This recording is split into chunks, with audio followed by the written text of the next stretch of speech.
warmly welcome you all to this impactful webinar.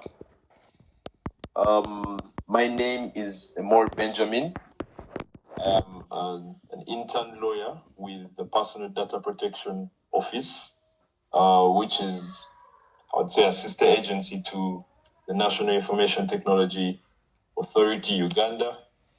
I was, where I am, a graduate of Makerere Law School, and I was a former editor of the Makerere Law Journal,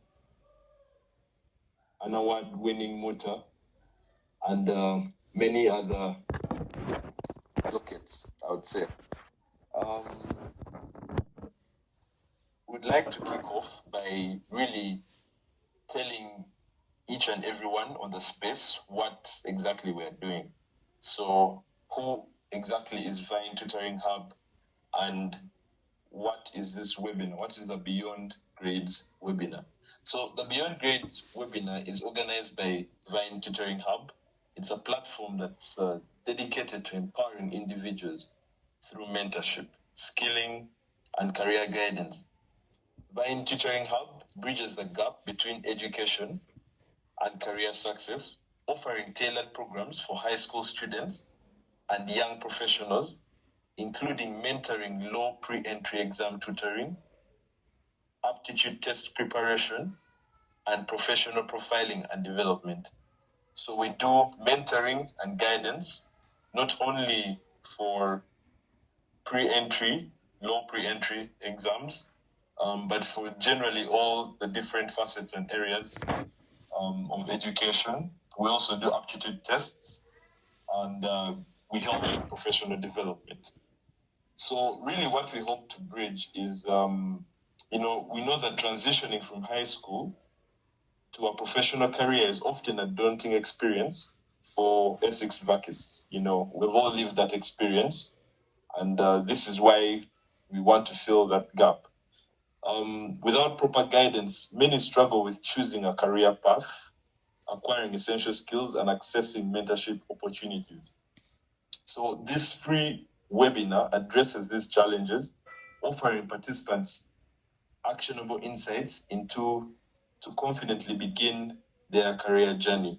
So really what we're trying to do from this webinar is to equip participants with practical insights on choosing and pursuing career paths, highlight the role of mentorship, volunteering, and skill building in career development, introduce diverse career opportunities and their unique dynamics, and provide guidance on application processes such as PUJAB forms. I know, having been a scholar myself at one point, that filling out PUJAB forms can be a mess. You have all sorts of things going through your head. You have information coming from all sorts of places. You have your teachers, you have your parents, you have your friends, and you have graduates as well. So we also do or try to give some guidance for that process. So really, the target audience, I would say, of this webinar is Essex Vakis in Uganda, very broadly, who are eager to explore and start their professional careers.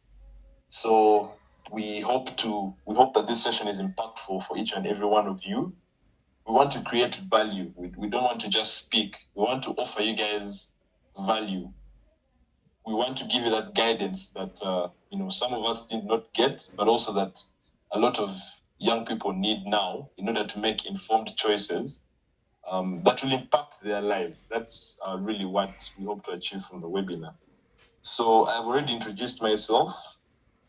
I will now move on to introduce someone who's very pertinent and key to Vine Tutoring Hub. I would say she's at the center of really what we are trying to do. Lorraine Guti is her name. I will introduce her, but I'd like her to unmute her mic and introduce herself. Lorraine, you're most welcome. Okay. Thank you, Benjamin. Please confirm if I can be heard loud and clear. Yes, we can hear you. Okay, thank you for that notification. Ladies and gentlemen, you're most welcome to this space that we are having. This is a career webinar, as well introduced by Benjamin. And as he has said, the purpose is to help young people, more specifically those in their senior six vacation, to kickstart their careers. And we started this simply because we did realize that there was a gap in the mentorship space. That is, those who are transitioning from high school going into university. Yes. So my name once again is Lorena Guti. I'm a lawyer by profession, but for this particular webinar, I will go with being a career coach, because one of my requirements as a career coach is to try and be as neutral as possible in such spaces. Yes, so I'm a career coach. I am the CEO and founder of Vine Tutoring Hub. We have been established since 2017, and basically this is what we have been doing. Initially, yes, we did start from the legal space, but now we have broadened to a tutoring hub that covers a wide range of professions. So we do so much from aptitude tests, application assistance. We even cover aspects like personal branding. What does it mean to build your personal brand? How do you want to be perceived out there? And things like that. So I thank you all, and it's a pleasure to have many of you on this call. Thank you.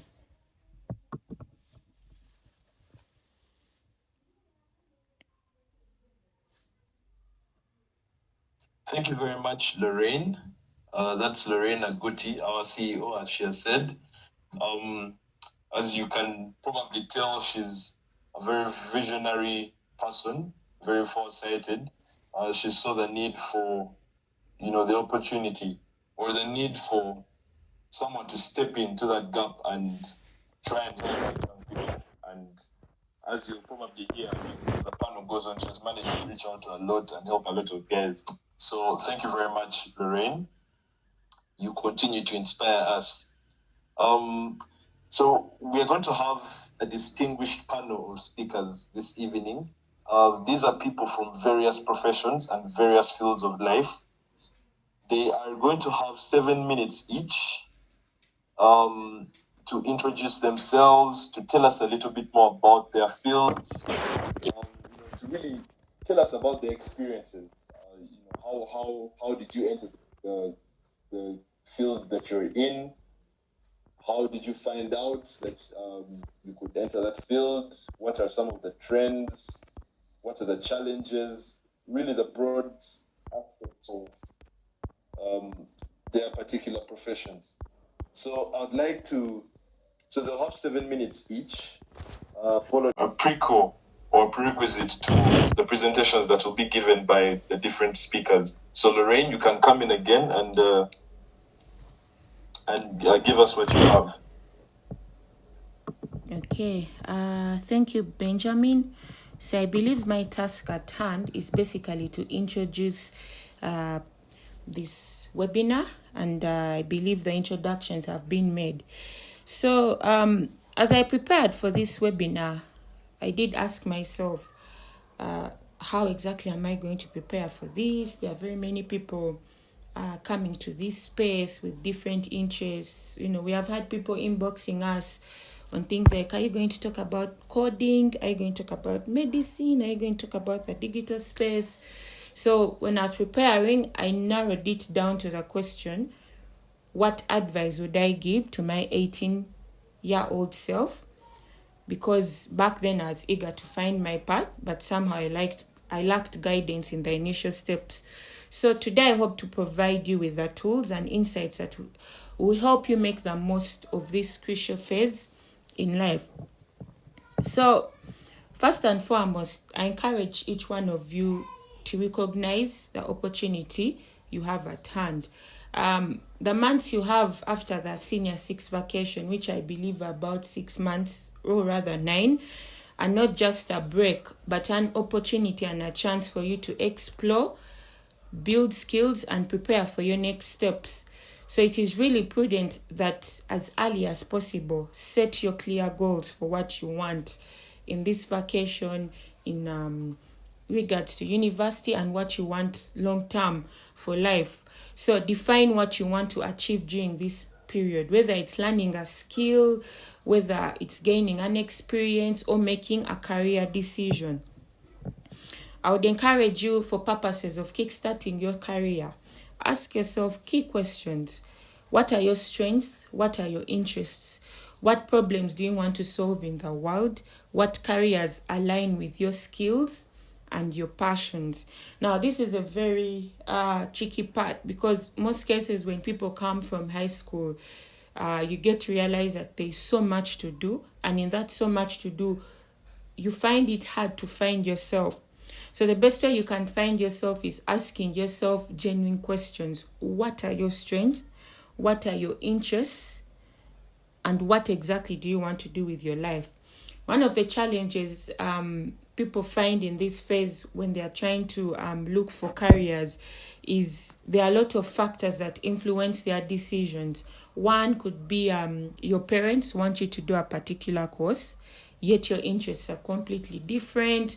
Or maybe you've seen someone older and you want to be like them, yet technically you don't have the skill set. Your interests differ. It's just the idea of that person that you're looking at. So when it comes to picking a career, try to be honest about what you're passionate about and fight for what you're passionate about.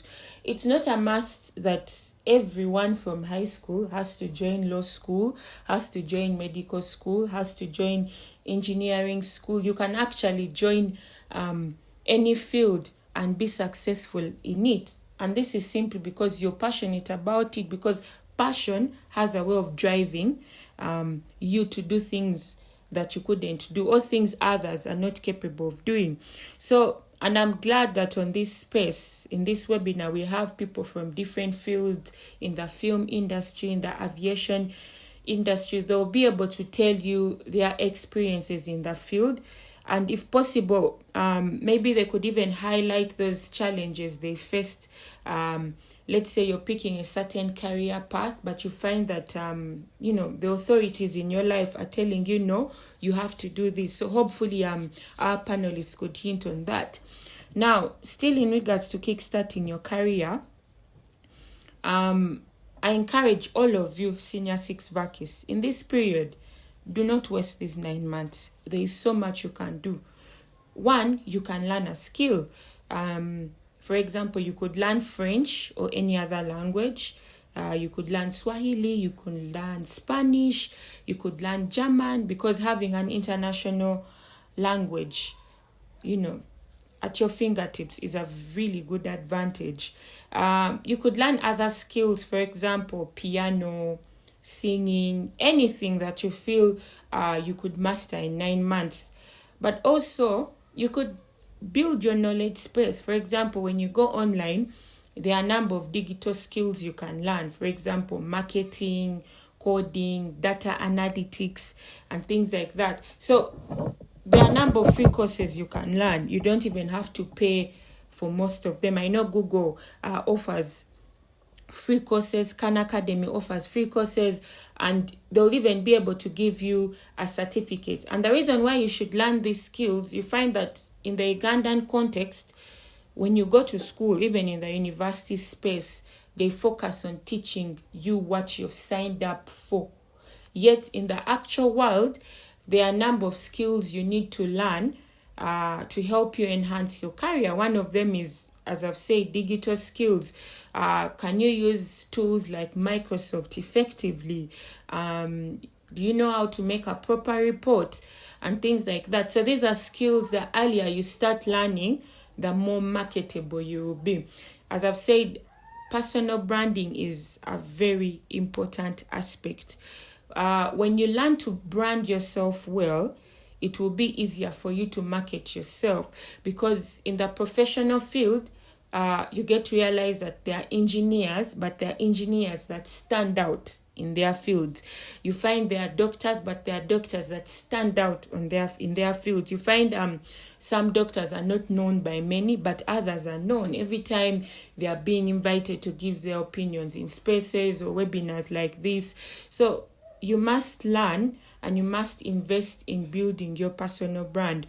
I do believe early next year we should be having a masterclass on personal branding. This is an event that's going to be organized by Vine Tutoring Hub, and I would encourage you all to join our channel. We have a channel, leave alone the WhatsApp group that has lawyers, but there's another channel we have where we send our events, we send materials, we send things like scholarship opportunities, we send aspects like basically our events, scholarship opportunities, volunteer opportunities, job opportunities, and we kind of update you in the recent trends to do with profiling yourself, LinkedIn optimization.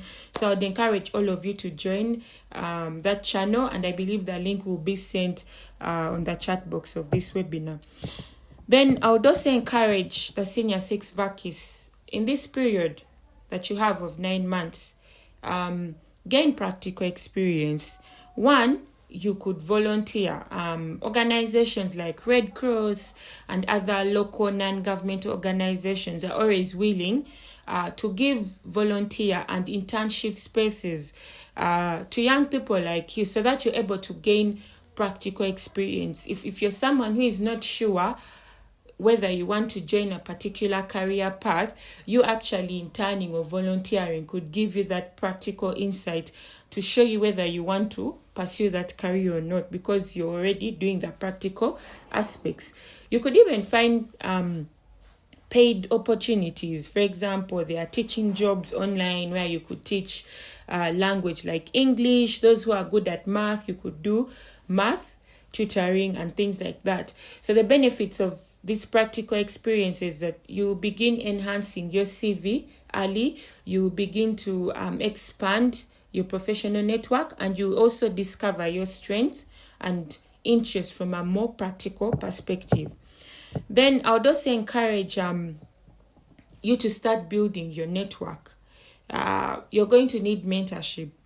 You can't have one mentor, you can't have two mentors. You're going to need as many mentors as possible. A mentor is someone who is able to guide you in the direction you want to go. So anyone who is ahead of you, even if it's one step. For example, right now you're in your vacation rather, and let's say you want to do a course like digital marketing. So someone in their first year university, digital marketing, actually has the capacity to mentor you.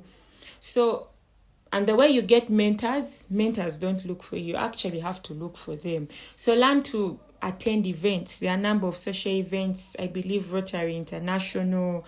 There are a number of career expos, and there are also local professional gatherings that you can join that will help you meet people, because the saying goes that your network is your net worth. So every connection you have could be the key to your next opportunity.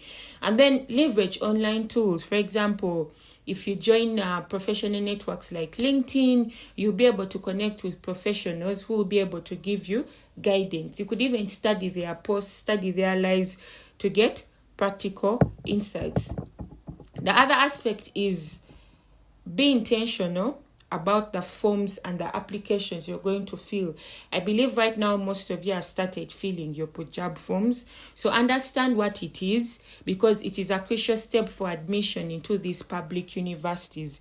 The PUJAB form is basically a form that is, you're basically acknowledging in that form that you want to get government scholarship for university. It's not a must to fill the PUJAB form, but if you're looking at government sponsoring your education, you must fill the PUJAB form. And when it comes to that government scholarship, they limit you to the 6 choices you've put and the university. For example, If you've put maybe medicine as your first choice, law as your second choice, engineering third, and then maybe economics, social sciences. So you'll be limited to those courses and those universities. So make sure you fill those forms very well. I have some documents. Those are guidelines on how to fill the PUJAB forms, the university. I'll see how to share them on the channel and also on our WhatsApp groups that are in function. And I hope you guys can look at them. So, in conclusion, ladies and gentlemen, kickstarting your career is something that is going to take you time. You don't just start your career in one day. You start by building steps. One of them is reflect on your interests. Do not be biased about any particular field. Explore these fields with an open mind. A number of you may say, oh, I don't know what I'm going to do. But even in that space that you're in, there are certain fields that excite you, because you can't just be there and say, I don't know what I want to do. At least there are 1, 2, 3, 4 areas that stand out. So reflect on your interests and capitalize on those. And then build new skills, gain practical experience, network actively, and as I said, fill your forms very well, from the PUJAB forms to your university entry forms to forms some of you may consider traveling out of the country to study. Please fill those forms very well and do research. Ladies and gentlemen, that concludes my presentation, and allow me thank all of you once again for making time to come to this space. I can see that most of our panelists have joined the call, and I thank them so much for sparing time to join the call. I'm also personally excited to hear from them. So thank you once again, ladies and gentlemen. Well, thank you very much, Lorraine, for that advice. So, guys on the call, learn a skill, try and improve your network, gain practical experience. We're going to guide you on how to fill the PUJAB forms. That's a summary of some of the things that Lorraine has said and some of the things that will be covered in the webinar. Thank you very much, Lorraine, once again, for those words. Now, I have the privilege and honor of introducing the next speaker. She is a woman of, some standing, and it almost gives me jitters to try and introduce her, but I'll try my best. So the next, or the sector that we are covering first, and the sector that the panelist hails from, will be the legal sector, the legal field. She's a lawyer, and her name is Alinda Shivanwezi. She specializes in legal technology and harnessing digitalization to bridge the access to the justice gap. She has 5 years of experience in the human rights field, as well as expertise in legislative procedure, having worked in the Parliament of Uganda. Alinda is passionate about demystifying the law and believes that the law must be understood by those it seeks to regulate.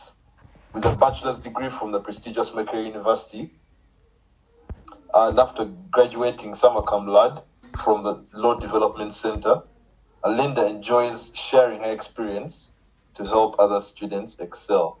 So you can hear there's a plethora of things that Alinda brings on board, and we're going to be quite enriched from her discussion. Alinda Shivan, you're most welcome to speak to us. The floor or stage is yours.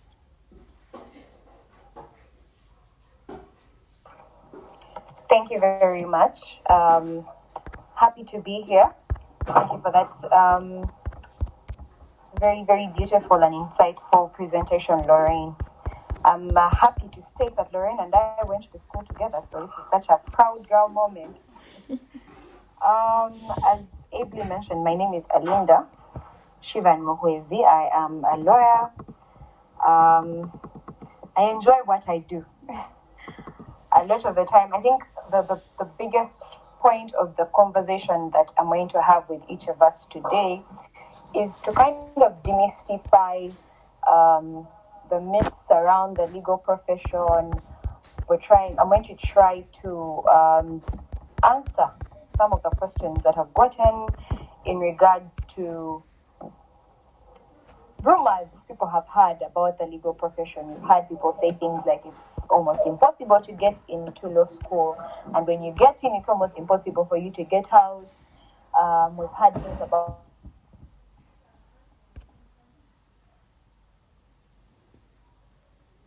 that is renewable annually. So every year you get a practicing certificate.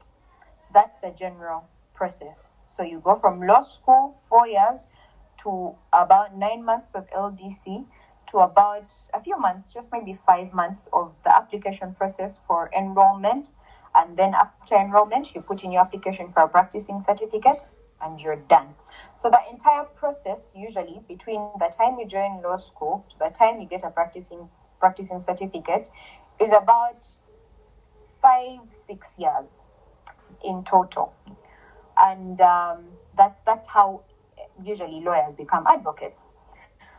Now, let's get into qualifications or requirements.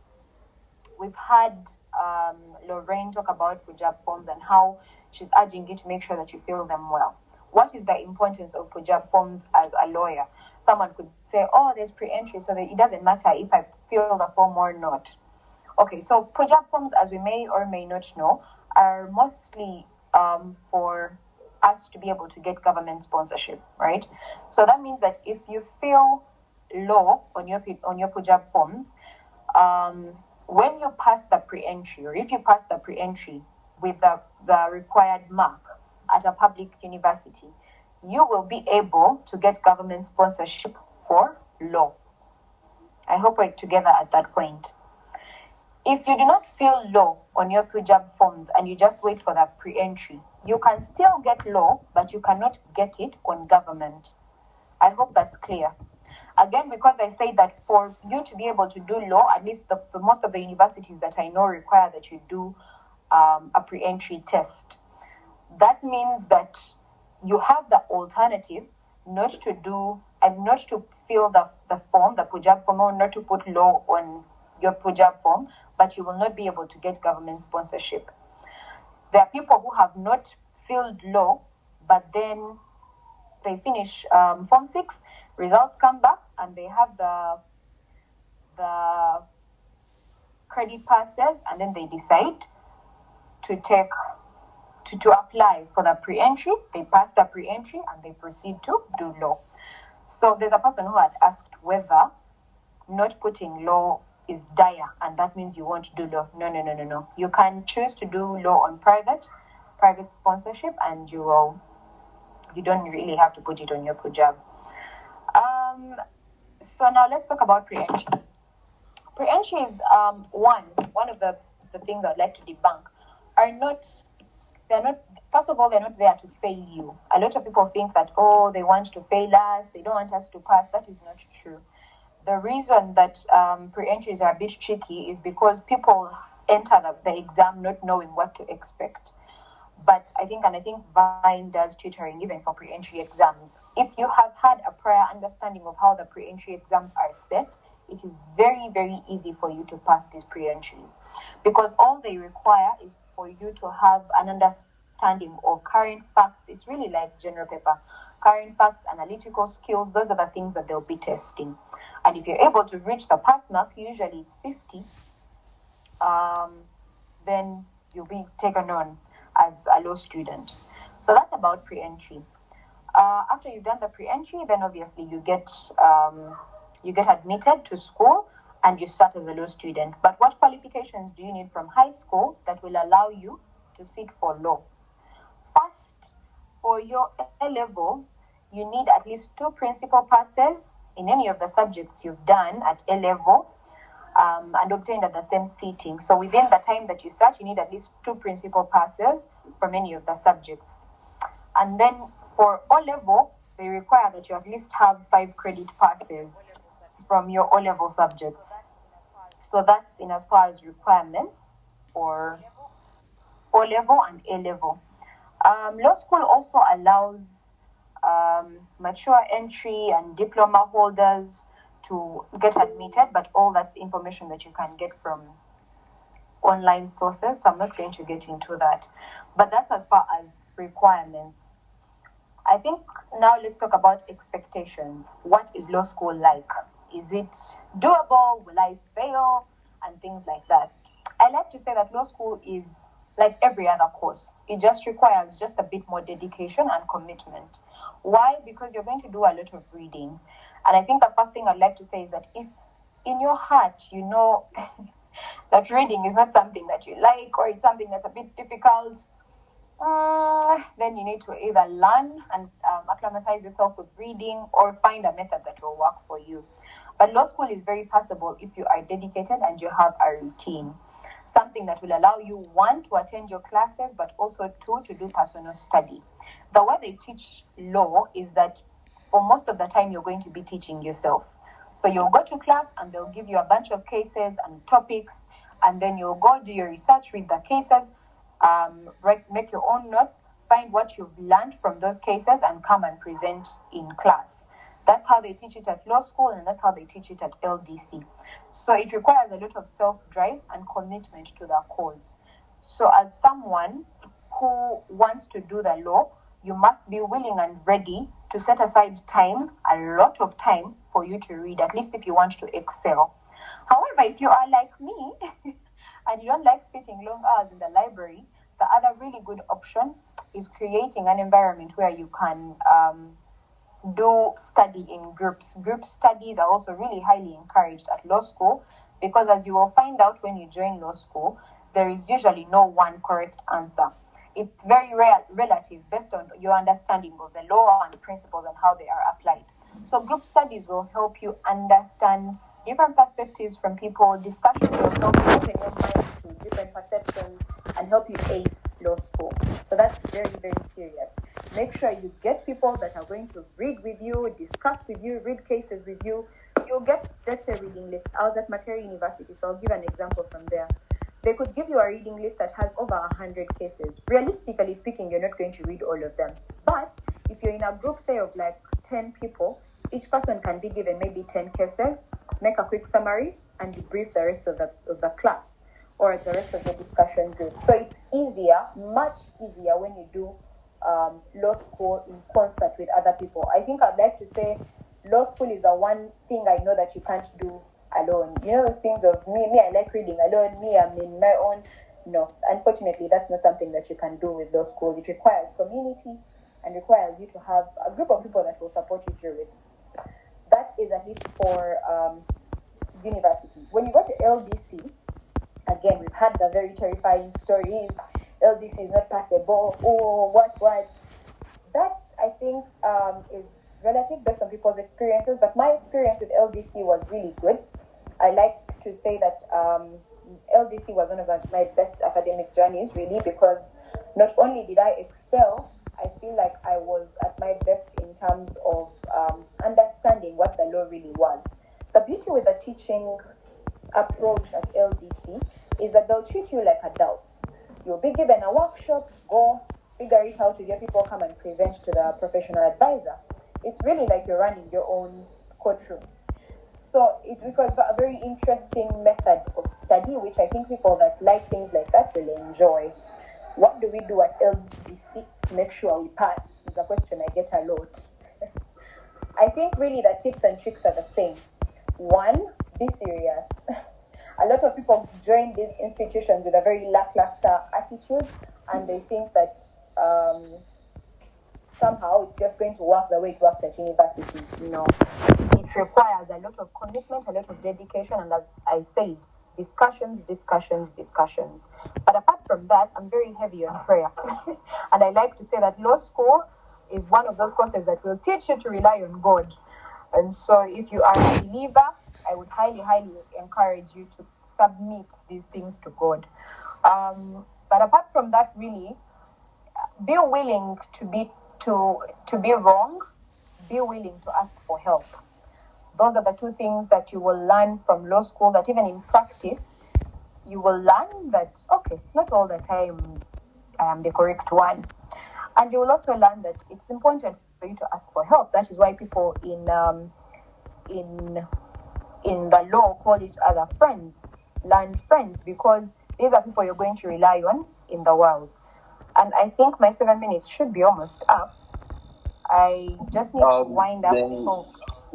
Yes, if you could wind up. Yeah, so that we can have other speakers as well. You can wind up. Yeah. And then okay, thank you. Yeah, so what opportunities are available for you when you join the legal profession? Well, that's a lot. It's something that you can find through a quick Google search. But what I would say is it's not limited to just being an attorney that goes to court. It's as broad as being a compliance officer in a bank. You can be a judge. You can be a law professor. You can be an arbitrator and mediator. What that means is that you don't really go to court, but you have settlements out of court. You mediate settlements out of court. You can analyze policy. You can go to parliament and write laws. So the possibilities are endless for people that want to join the legal profession. Does it pay well? It does. I know a lot of people also ask that question. It does. You just need to show your worth. And yeah, would be happy to answer any questions that have come up. I think that is it from my end, Ben. Wow, thank you, Shivan, for that detailed and spirited submission. You've really gone into detail to take us right from the point at which you form the aspirations of doing law and up until the point where you are actively seeking employment. Thank you for the details. Thank you for the tips on how to manage the very tough, sometimes it's exaggerated, but the very tough legal profession. Thank you very much for your insight. Thank you very much for your presentation. Now, I'd like to move on to our next speaker. He hails from the digital field, and I'll briefly try and introduce him. However, I have to state that I am going to become very strict on time, just to allow each and every one of our speakers to present, and then we'd also need to create time for the Q&A session afterwards, so that you guys can ask. So I am going to emphasize on time management, and I'll give you guys 5 minutes now to make your presentations. So our next speaker is Marshall Owach. He's a dynamic digital marketer and content creator. He has over 8 years of experience leveraging digital platforms to craft compelling campaigns and drive engagement. He's skilled in social media management, copywriting, and multimedia content creation with a proven ability to build impactful brand narratives. He's currently advancing digital and AI literacy advocacy, empowering individuals and organizations to navigate the evolving digital landscape with confidence and skill. So this is very much, one of the most popular fields right now, digital marketing and content creation. So Mr. Marshall Owach, you are most welcome to present and share knowledge. Thank you, Ben. I hope I'm audible. Am I? Yes, you're quite audible. All right, thank you. Thank you for the introduction as well, which is accurate, I would say. My name is Marshall Owach. I've been doing digital marketing for the past 8 years. I started out as a photographer, a documentary photographer in the specific genre of street photography. That's when I got interested in the digital landscape and decided to enroll for a short course in digital marketing at Victoria University. That was around 2016-17, I think. So I've been in the digital area almost all my working life so far, the past 8 years. For this presentation specifically, Lorraine told me that we are going to be talking to high school kids, for lack of a better word, sorry to call them kids. I felt like these people are actually very lucky. Let me not call them kids anymore. These people are actually very lucky because they have left school at a time when the internet is the only option. For us, when we came in, we didn't have much to look at locally. But now for them, at least they have examples of those of us locally who have built careers from the internet itself. For the presentation, I'm going to share my screen here. I have a presentation I've prepared. Let's see if I can.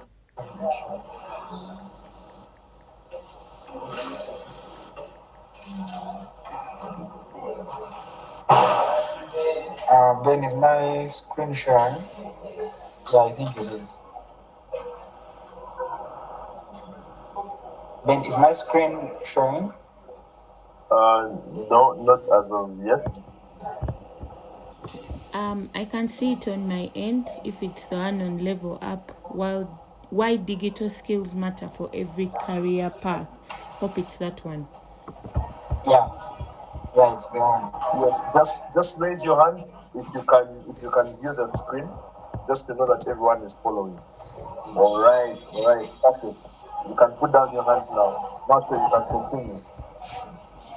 Oh yeah. So my presentation is titled "Why Digital Skills Matter for Every Career Path," and it's going to explore how digital skills and recently AI literacy are crucial for success in any given career. These high school vacists, most of them have interests in going to very different careers. Some of them entrepreneurship, some of them medicine or engineering. But whichever career you've chosen or you're passionate about, digital skills are mandatory. It's not an option anymore. It's a must. You have to somehow equip yourselves with it. So I'm going to examine the benefits of mastering these skills, and I'll give some real world examples and actionable steps you can look into. Why digital skills? Digital skills are now the future of work. According to the World Economic Forum, digital and AI skills are going to be the most in-demand skills globally by 2030. And I think that's even evident right now. So 2030 is 6 years from now. If you are in high school work, 2014, 6 years from now, you'd be 3 years out of campus or 2 years out of campus. Meaning by the time you finish campus, digital and AI skills are going to be the most in-demand skills globally. So technically, you have no option but to look into that. And there's also a competitive edge. We are in a country where the elder people 50 plus, our parents, they don't want to leave these jobs they are in. So we as young people, especially you, the younger ones, the only competitive advantage you have over them is technology. I usually engage with people who are 60, 70 plus, 55. They know quite a lot and are more experienced than we are in whichever field. I'm sure if you met a 55-year-old lawyer, he's way more experienced than you, he knows way more than you. But where you beat him is the technological bit. When they're talking to you about the digital realm, they're even humbled. Like you're their boss. When it comes to digital skills, you're their boss. Meaning, this is something we have to be very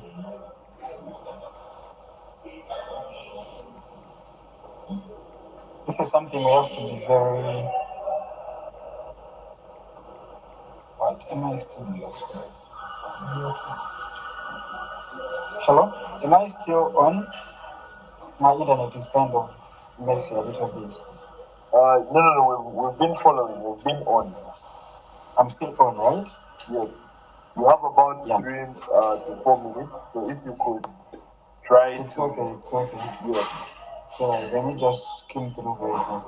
And then also the thing about learning some of these digital skills is remote opportunities. We are now in a time where there are some digital skills where you can work from anywhere in the world, for any company in the world, as long as your work resolves 100% on the internet. So some of these skills, you have to make sure that you leverage them so that you can be open to the flexibility of working remotely.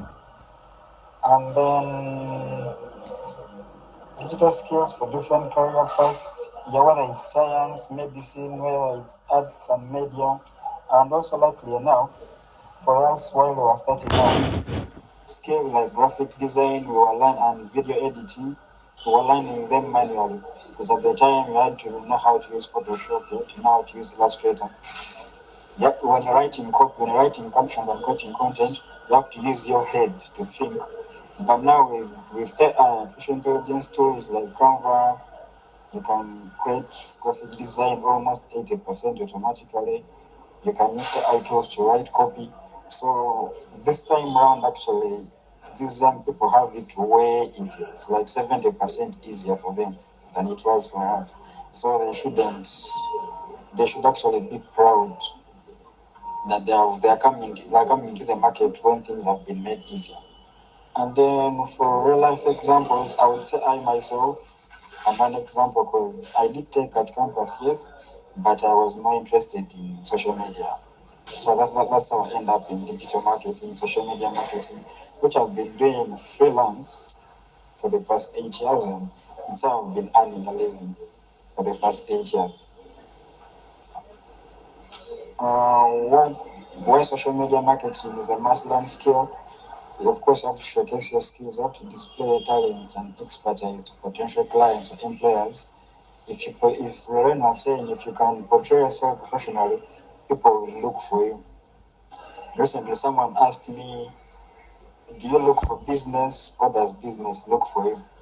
For business to look for you, they must be knowing about you or knowing about how good your work is. So if you build a brand for yourself, you can attract opportunities. You don't have to look for recruiters. Recruiters will look for you because they are seeing you online.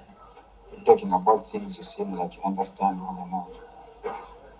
But given the future of work, you have to also make sure that you learn how to use these coming AI tools.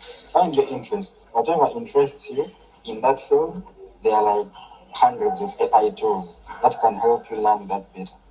For what you can't, you can go online and on top of getting free courses, there are platforms like Udemy where for as small as $15, you can get a course which will give you knowledge worth 5 million Ugandan shillings.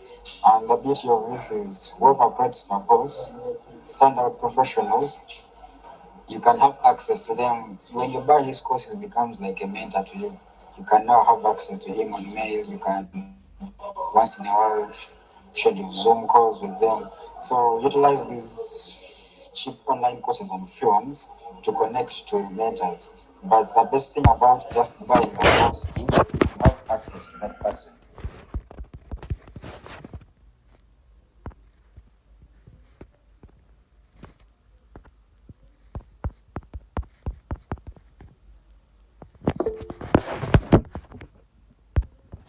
Masha, yes.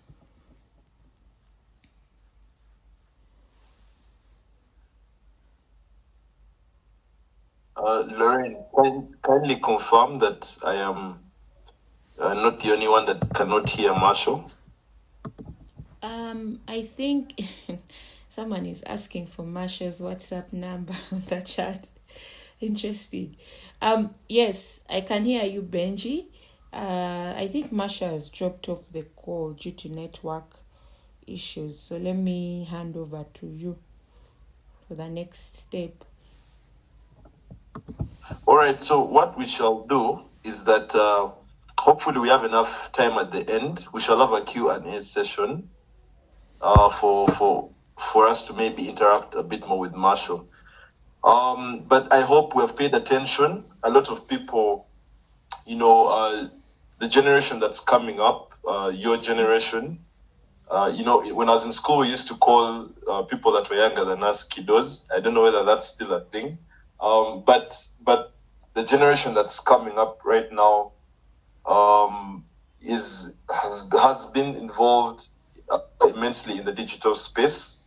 So it's always good to learn, a few ways how you can monetize that opportunity rather than let it pass you by. So, of course, digital marketing, content creation, not just in the sense of, I know, the digital creators like Kai Sinat, who are quite popular right now, but not in that sense, in other senses as well, that that may be more appropriate for you and will help you earn a decent living.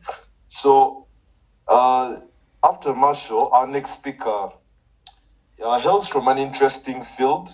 I'm sure we're all going to learn a thing or two from what she has to say.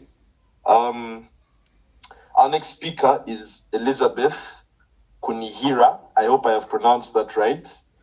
She's a highly motivated and dedicated aviation professional with a strong passion for flying. She holds a diploma in aviation management from Omni Aviation Academy 2017. Currently, Elizabeth works as an international flight attendant with Qatar Airways, providing exceptional service to passengers in first and business class with a keen eye for detail and a commitment to excellence. Elizabeth ensures that every flight is a memorable experience for her passengers. As an aspiring pilot, Elizabeth is driven to pursue her dreams and take to the skies. With her strong foundation in aviation and her experience in the industry, Elizabeth is on her way to achieving her goal. Ladies and gentlemen, we're not only scratching the surface, we are chasing the stars and the skies. Elizabeth, you're most welcome to give your views and enrich us with your knowledge. Wow, thank you so much, Benji. That was an amazing introduction. Can you hear me? Yes, I can hear you, Elizabeth.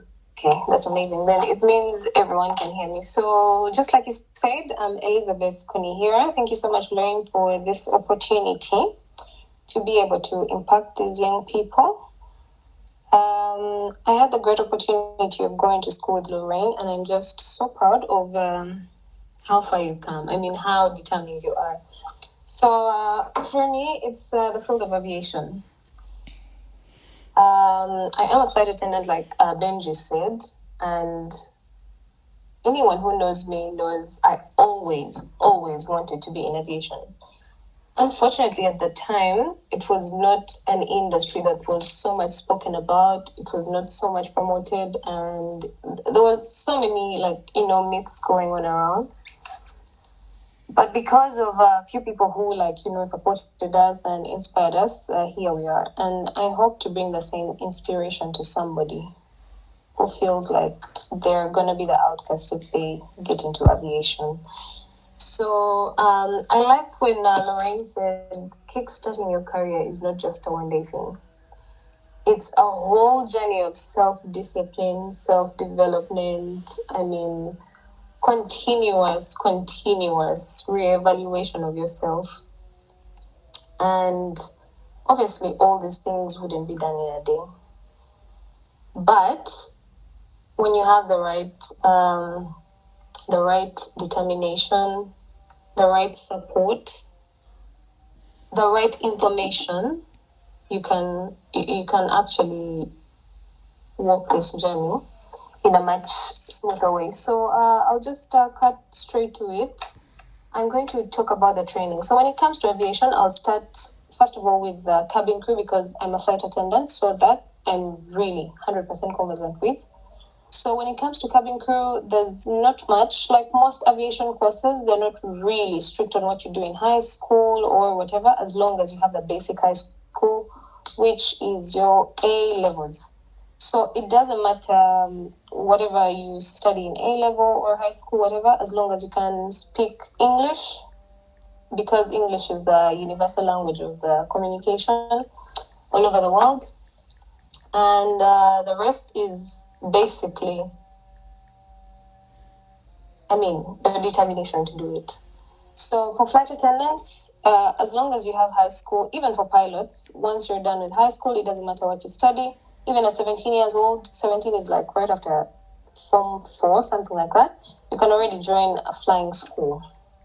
So for the training, it's not really required that you go to school to train for, being a flight attendant, because for each airline you go to, 100% sure you'll have to redo their training, because every airline has they have different aircrafts, they have different systems. So at the end of the day, you still have to redo the training. Even if you do it in school, you're going to go back and, do it anyway. So if you happen to go to a training school, it's okay, it's good, it's going to, give you a bit of knowledge, confidence, and all these things. It's just a plus for you, personal plus. But if you would like to consider, if you like something else that you'd like to do while you wait, you can do that as well. Because at the end of the day, it doesn't matter if you're a nurse, all of you are going to be the same. You're judged from high school. So that is it with the training. And when it comes to the pilots as well, like Benji mentioned, I'm an aspiring pilot. So when it comes to flying school, of course, you start from student pilot license. You go do your private pilot. You have to do about 45 hours of flight. And then on to CPL, which comes to about 200 hours. Go on to airline transport. So private means you can only fly private. Commercial means you can fly commercial, but not airline transport. And airline transport means you can fly, freighters and all these things, like airline carriers. So once you're done with your ATPL, before you make the hours that are required for you to be flying, you'll have a frozen license. When you make the hours, then you become an airline transport pilot license holder. And it goes on and on and on about the training. But it is nothing to be scared of. I know people look at it as something like really huge. Apart from the expenses side, everything else is doable when it comes to the aviation field.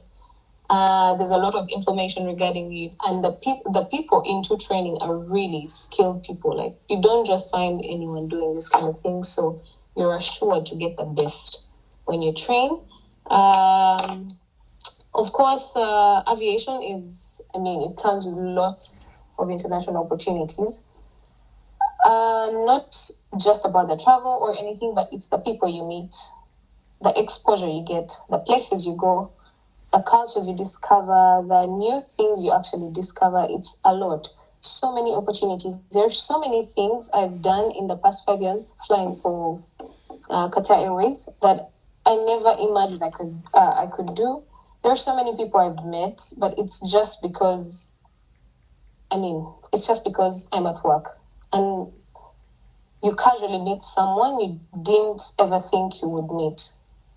So that being said, if you're considering the aviation field, brace yourself. There's lots of opportunities out there when it comes to jobs, when it comes to, other things, education, exposure, name it.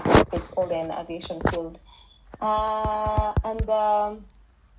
When it comes to dynamics of our careers in aviation, it's actually interesting how fast you can change from one career to another. Because I'm a flight attendant, somehow it doesn't matter that I'm a flight attendant that's high school, or it's a flight attendant that's a doctor.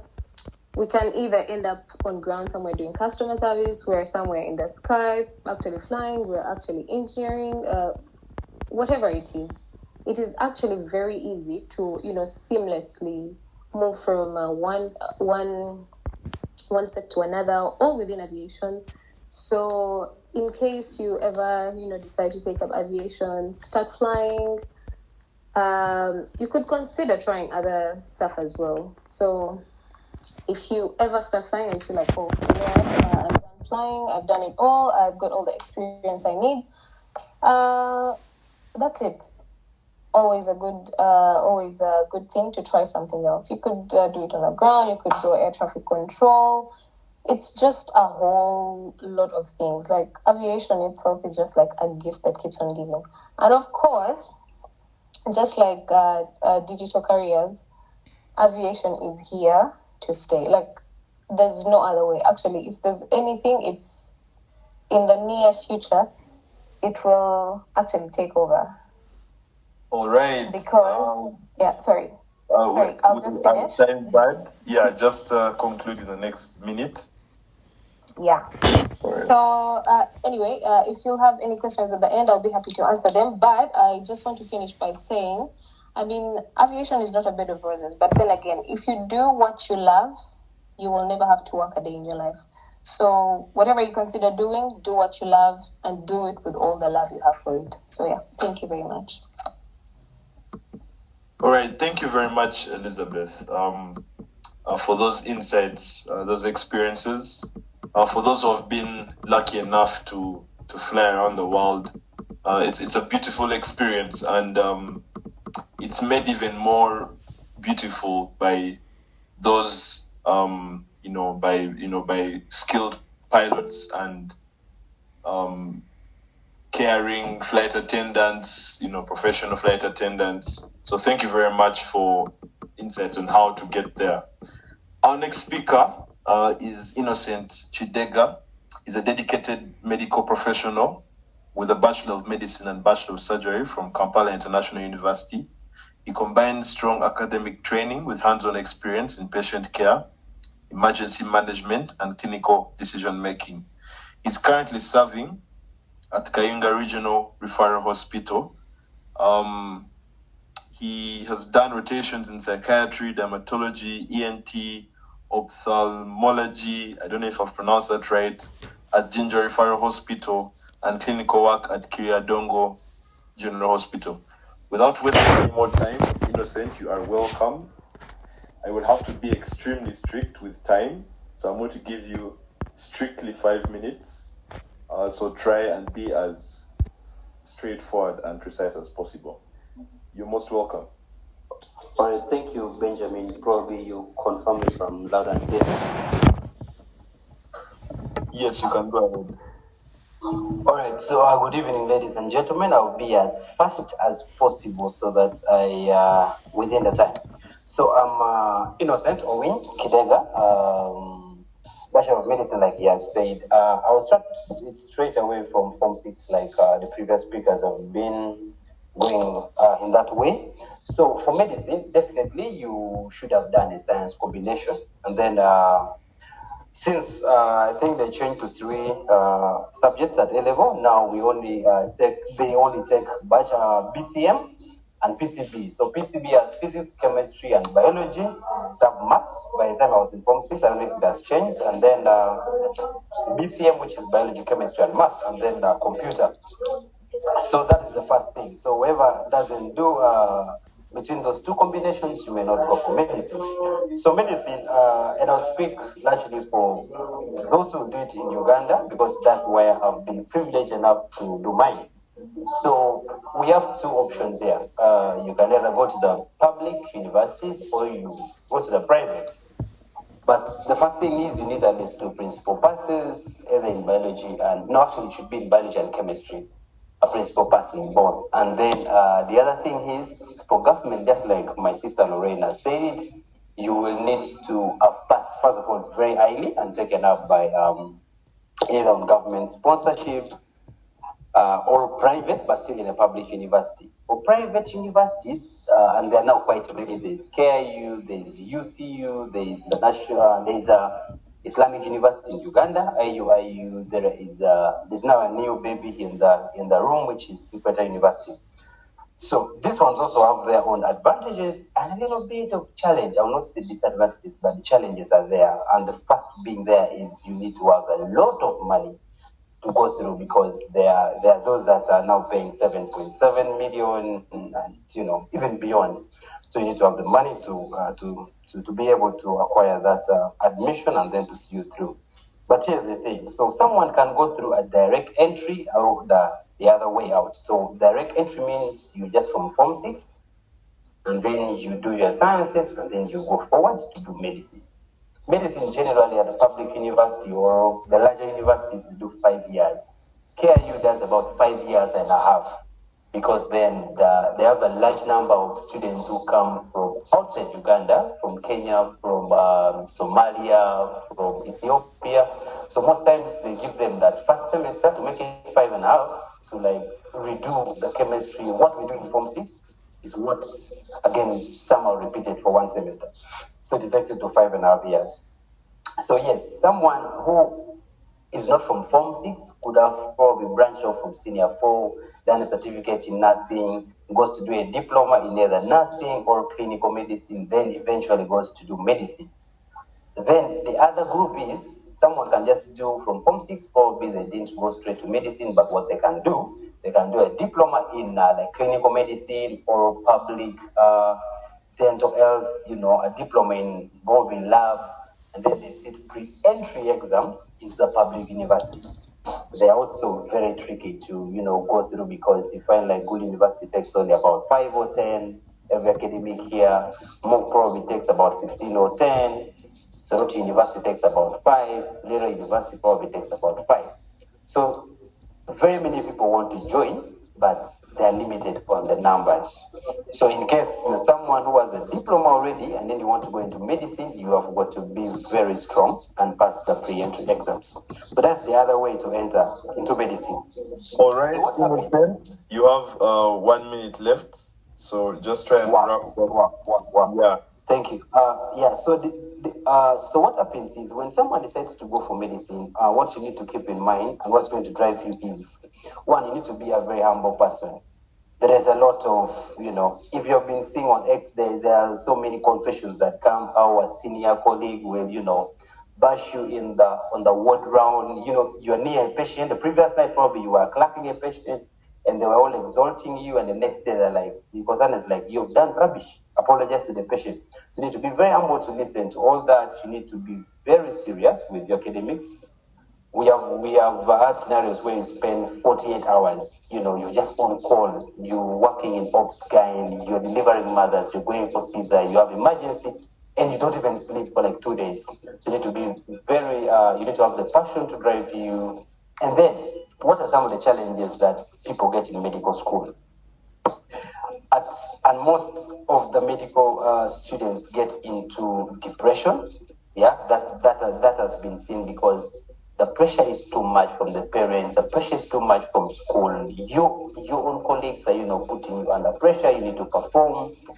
You are dealing with very, very bright people. You need to stand up to them. You need to be strong and all that. So another thing is, personally from experience, I've had scenarios where my very good colleagues, I've been exposed. Someone is doing the theater, and you are in theater, you're doing an operation, and you prick yourself. So someone has got to go through 28 days of being on PEP. You don't look for this exposure any other way. But you need to take PEP, and you know what that comes with. It's a very serious drug and all that. But at the end of the day, it is the passion. So if you're interested in serving people, interested in medicine, please, I would encourage you, Ugandans, and then the worldwide, the whole world still needs more doctors. But before I finish, someone would say that if I go into medicine, what are some of the opportunities? The opportunities are very, very enormous. There are very many. But also, as you come into medicine, it is not the most paying, but that we get our pay from seeing people getting better. If you're looking for the money, not really, but if you become a super specialist, probably you will make the money. Yeah, but the other thing is, so when you come into medicine, it's divided into the 4 majors. You have internal medicine. Those are the people that treat you malaria, typhoid, and all that. Hypertension and diabetes. You have surgery. These are people who are going to cards. People who are dealing with general surgery, neurosurgery. These are now subspecialties that you find under surgery. Then if you go into like obstetrics and gynecology, now the world is embracing artificial fertilization, IVF, and stuff like that. So all these are super specialties. And then now there are also these other small specialties that they have. There's ENT, there is dermatology, there is anesthesia, there is ophthalmology, there is psychiatry. So the field is very beautiful. The field has a lot of space for very many people. And I would encourage every young person there who has done a science combination, especially the biology and chemistry, to join medicine. It is a very amazing field. Thank you so much. All right. Thank you very much, Innocent. I hope we have aspiring medical practitioners on the call. You heard from someone who has walked through that hurdle. So I hope you've picked a few things here and there. I'll jump straight to our next speaker. She's an architect. Her name is Apio Otim Agnes Cynthia. She's a female graduate architect and founder of Pitch Spaces Limited, a design and build firm leaning on sustainable and affordable housing solutions to the population of Uganda. With a degree in Art of Architecture from the European University of Lefke and project management skills she gained while working at Abja Estates, an architect and head of property development, she has been able to take part in construction projects such as Total Bunga, Total Nalia, Total Bahai, Castro Apartments in Intinda, Chigoa, renovation of the Lord Mayor's Parlor at KCCA, and many others. Wow. Agnes, you are most welcome. Thank you very much. Good evening to all. Yes, as you heard, I'm Agnes. I'm an architect. So I'll start from the basics. What does an architect do? An architect basically draws plans. You have to plan for the project basing on what your client basically needs. So we do residential projects, commercial, so things like factories, all the way to designing malls, to designing residential plans, mixed-use buildings, all of that. So one of the things under architecture is you have to be very passionate, as Lorraine explained at the beginning. One thing I would also ask you all to look at is Ikigai, which is basically a Japanese concept of self-discovery, reflection, and adaptation. So as you're an ethics focused, I would advise you to first discover yourself. What are you passionate about? Because if you're passionate about architecture, it will require a lot of time. It's time intensive, and also you'd say you wouldn't really have much of a social life because you spend most of your time in your room or in your office or in the library doing your plans. For example, from my perspective, we had exams every 2 weeks. So every 2 weeks you have a presentation to make, you have exams and all of that. So if I'm to go back to the course of architecture, what is required for you to become an architect? So first of all, you have to do your degree in architecture, depending on your university. Some universities do 3 years, some universities do 5 years. Makerere, I know, does architecture for 5 years, which is basically an undergrad and also a degree into one course. Yeah. So if you did your Makerere University architecture degree, it means you don't really have to do your master's. So you just go and register to the Uganda National Architects Association, a society of architects, and you'll be able to get a journal which you're going to use under a registered architect for 2 years, where you have to practice under a registered architect. But if you did a 3-year degree in another university, you have to do a master's of architecture in order to complete the 5 years, and then you'll be able to register with the Uganda Board of Architects. If you would also like to take the other route, which is RIBA, which is an international architectural board, here you'll be able to practice all over the world, not only in Uganda. You're required to do part 1, which is basically your degree in architecture, which is 3 or 4 years. Then you'll be doing part 2, which is Masters of Architecture, which is 2 years. So that's like 5 years now in total, meaning you can now go for your practice under a registered architect, registered RIBA architect, for 24 months, where you have some short courses and an exam. And if you pass the exam, that's why you'll be able to now be a registered architect under that board.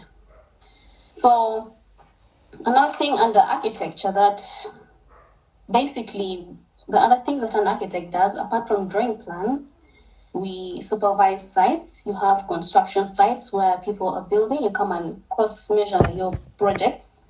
We also do project management of different sites. We also, sometimes architects also are engineers, though leaning more on the architectural side, you find, according to the Ugandan market, we have different people who do these construction sites, and usually it's in unskilled labor. So the unskilled labor usually needs guidance from the skilled personnel, in which, in this case, you usually have a site architect, which is basically the one that usually cross-checks everything. On the side of the education, I would say one of the things that you need basically to go through architectural schools is you need a team, which is basically the group of people that are passionate as you, someone who will also give you motivation on the days where you feel like giving up, because you find that you spend 7 days a week working on your project while your other friends are going out, going to tour, going to parties. You'll be inside your room working on your project. You will spend your money on buying your materials for your designs while your friends are using that money for other activities, So it requires a lot of dedication. You have to have a lot of motivation. You should surround yourself with people who will keep you on that path. On days where you feel like giving up, you should be able to call your highest motivator. For example, I would say an example from my side was, there's a time when in third year, I felt like giving up. I felt like it was enough. You have a lot of courses. The only time you have to read for other subjects is the night before the exam, because the whole semester, you have projects back to back and exams back to back. So I ended up calling my mom and I told her I was ready to give up. I had done enough and I had given my best foot. So you find sometimes you will want to give up, but you have to also know who to call in that moment. You shouldn't just call someone who's going to also put you down. Call someone who's going to put you up. So you should surround yourself with good people. You should have the passion. And basically, you have to have enough motivation, you as yourself, because at the end of the day, nobody's going to push you as much as possible, because nobody understands your perspective, because this degree is quite different from the others. It's more on the creative side, but you also have to balance it, because one of the things that we learned is form follows function. So as soon as your structure and your plans are functional, that's when you now bring in the art side, which is basically the beauty. So, like I said, surround yourself with people, try to learn ahead, get your course units early. Yes, Agnes, I'm going to give you just 1 minute or less. It's okay. Just before I conclude. Okay. Yes. So you should read ahead, because as I told you, you really won't get the time to read the other subjects. Or if you're not reading ahead, then you should learn ahead of what the teacher is going to do, so that when the teacher comes to class, you already have your questions and you're just revising. The other things that you can do when you do architecture is you can become an interior designer, a landscape architect, urban planner, of course an architect, a draftsman, an urban planner. Some people do blogs, some people just do content creation. And that's basically a 360 roundup for architecture. Thank you very much. Thank you very much, Agnes, for those words. In the words of Sir Winston Churchill, his soul continue to rest in peace, he said, "We shape our buildings, thereafter they shape us." So architecture is a key facet of society. Allow me to introduce the next speaker. I hope he's on the call. Cynthia said that some architects are engineers. Our next speaker is an engineer, Mr. Kevin Money. He's a robotic system engineer at Symbotic, a cutting-edge robotics and automation company, transforming supply chain operations through innovative technology. He holds a strong background in mechatronics and robotics, with hands-on experience working with industrial robots during his academic tenure at Central Connecticut State University, where he also contributed as a robotics lab assistant. The list goes on. He has quite a lot of achievements, but Kevin, you're most welcome. Thank you, Ben, and thank you to Vine Tutoring Hub for setting this panel up. And a special thank you to Lorraine for inviting me. I really appreciate being here. And thank you for the introduction as well. My name is Captain Money, as Ben said. I have a background in robotics, and I am a system engineer working for Symbiotic here in the US. So yeah, today I'm here to share insights about careers in engineering and the exciting opportunities available and some essential skills that you should learn on your journey and for your career that are critical in my field. So starting off, I would like to give you just a few career examples in engineering. Engineering is such a broad and exciting field with so many career paths to choose from. So let me give you a quick overview of some of the options. We have civil engineering. Civil engineers design and build essential infrastructure like roads, bridges, buildings, and as they do that, they have to keep sustainability in mind, because when you're building infrastructure for the public, you have to make sure it's safe and sustainable in the long term. You have mechanical engineering. This field focuses on designing and creating machines from vehicles to industrial equipment. Software engineering. This is probably something you see every day. Social engineers in today's world is a tech-driven world. So software engineers develop the programs and the systems that make technology work seamlessly. So the app we're using right now, Google Meet, the apps you use every day, WhatsApp, Microsoft, all of that is built by software engineers. So that's the code, it's the software. We also have mechatronics, which is where my expertise lies. As a robotics engineer, I'm a mechatronics engineer as well. It combines mechanical, electrical, and computer, everything in one, to create smart systems like robots, drones, and basically automation, making things move, which is really where the future is going. Environmental engineers is engineers that tackle environmental challenges, designing solutions for pollution control, clean energy, and water management systems, which is a very important field, especially now with climate change and all of that. So in my work in robotics and automation, I basically combine mechanical engineering, software engineering, and computer engineering, basically, when it comes to hardware. And I use problem solving to deliver innovative solutions. This is just one of many diverse interconnections in engineering. So let's talk about some of the dynamics of engineering as a career and what makes engineering such a unique career. Problem solving. At its core, engineering is about identifying challenges and coming up with practical solution. Whether it's designing a bridge or automating a warehouse, problem solving is key. So you have to know how to take problems and create solutions. Innovation, part of problem solving is basically innovating. You're creating solutions to problems that you notice. And as technology is advancing rapidly, engineers are at the forefront of driving that change, whether it's robotics, artificial intelligence, or new materials. One of the most essential skills you need in any field, in any career, is communication. No matter how technical your field is, the ability to communicate your ideas clearly is essential.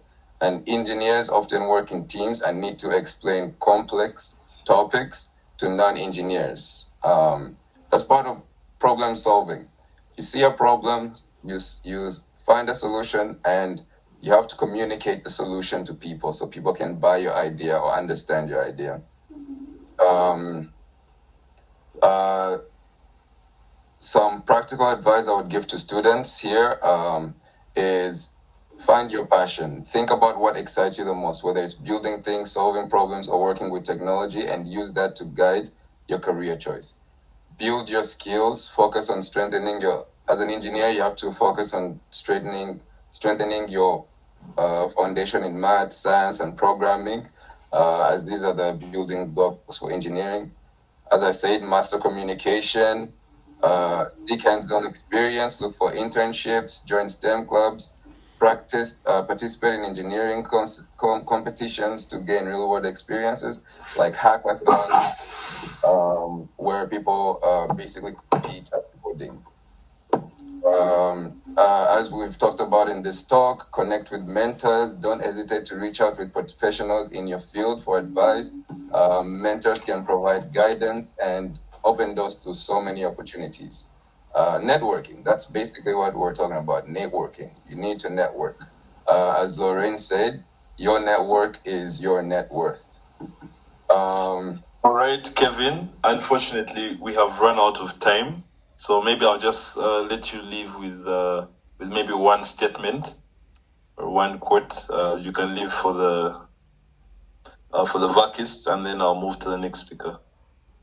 Yes, thank you so much, Ben, for the reminder. So if there's one quote I would maybe leave is, don't think of the future, or don't the best way to prepare for the future is to create it.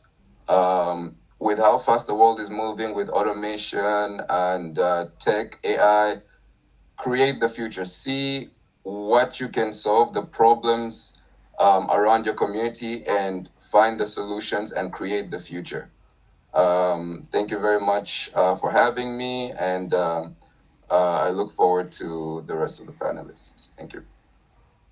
All right, thank you, Mr. Kevin Mani. That was, you could tell that was coming straight from your experiences, straight from your heart. Thank you very much for exploring the robotics engineering field. Our next speaker is Mr. Achura E. Frederick, aka Big. Mr. Achura is a versatile Ugandan filmmaker and storyteller whose work has significantly impacted the East African film and television industry. His notable works include award-winning Kony, Order from Above, Beautiful Ashes, Amitam, Escape, No Border, and Tifagia. In television, Achura has contributed to series such as Crossroads, Kampala TV show, Hotel Mara, and Senchu Boss. He has collaborated internationally on projects like The Offshoot from Nigeria, which has earned global accolades. He's a managing director of Atonga Media, and he has worked with various organizations such as BBC, USAID, and Mnet. Mr. Achura, you are most welcome. I'm, however, going to ask you to please manage your time. I'm going to give you about 4 minutes so that we can have enough time for the Q&A. Thank you. Thank you very much, Ben, and Lorraine, for such amazing opportunity. Maybe to start with, I believe that we are still going to have, a space like this to expound, because I believe most of the colleagues who are around had actually a lot to exhaust with the team. Well, story of where I started from. As a filmmaker, the actual course that I studied was Bachelor's in Business Administration. But I remember on the day I was graduating, I told my dad, I've successfully finished what you prayed for. So from this point, I'm going to carry on from here to explore my career, of which I don't regret a thing. So most cases, what I see with people who are joining the entertainment industry, most of the people who join it with the mentality of, this is an escape route. Maybe if things fail, I'm going to start something from here. But it's not always the case. Some of them, have things work out, and then other people don't have things work out because there are lots of areas that that need to be explored before you can finally blow. What I mean is, for you to get there, you have to first of all create value for yourself. Because remember when I was talking to Lorraine, one of the key things that I was supposed to also discuss was how to monetize, your career as a filmmaker, or maybe when you're in the music industry, how do you monetize? But what I would advise someone who is in the work is, before you look at the money, the monetary terms, the monetary values, what you consider is how do you create value? Because, money goes where there's value, because money is something that stands for appreciating value that someone possesses. So what happens if you really want to, monetize your career? The first thing that I would, I'm going to just dive straight into the point because I have only 4 minutes. It's, you discover your passion. So the first step is you discover your passion. What do I want in this industry? Do I want acting? Do I want music? I want to direct films, or do I want to write? Because the industry is vast, and there are lots of opportunities, all around for the young talents. So once you discover your passion, you try as much as possible to be realistic to your expectations, because my colleague in the aviation industry said, not everything is rosy. There are also certain things that you should prepare your mind for. So you have to also have your expectations realistic as much as possible, because you realize that, say, oh, I want to join the acting, but now you need to be sure of certain things that may come. Auditioning is coming, they call you, they don't call you. So all those shouldn't be something that would be a defining moment of quitting out, or because they're expected in the industry. There are things which are expected like that. So also, once you have identified your passion and you have set your expectations in a realistic way, you need to also, develop your skills. Yes, they say hard work beats talent. So you say, yeah, I'm a good actor, my voice is good, I can do things. But then it doesn't just stop there. I know of people who, they're not so good when it comes to music, but because of their hard work, they have gone far in this field. So once you have identified your career path in the industry, you need to develop your skill further. Do research, study online, look for resources like workshops, so that you edify yourself, and then you prepare for the industry, much as the industry is also preparing for you. So in that sense, you build a portfolio to start your career. Dr. Kura, just conclude in this next 1 minute. Thank you. Okay, thank you. So in the next 1 minute, let me summarize the points that I have. So you build your portfolio. How do you build your portfolio? So I always advise people to be engaged in as much projects as much as possible before you start looking at the monetary appreciations of it. You need to build your portfolio by participating in them. Then the last two that I would emphasize is network and network. Like my previous colleague emphasized, your network is your network. I also encourage you to do that, because here work is not based upon like the papers you're having, but it's based upon how you're networking with the people in the industry. And I also encourage you to seek mentors as much as possible, because these are the people who make it easier for you in the industry. They mentor you because they have gone ahead of you, so it's easy for you to set your ship to sail in this ocean once you have the mentors. So I think I would beg to stop there, because I still had much, but maybe when the questions come in, they might ask some of those, and then I'll be able to answer. Thank you very much.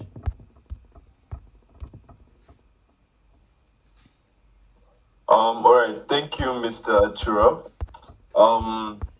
I know very many would not have explored the thought of the option of the industry, of the creatives industry, you know, looking at music, film, animation, and, you know, so much more from that area.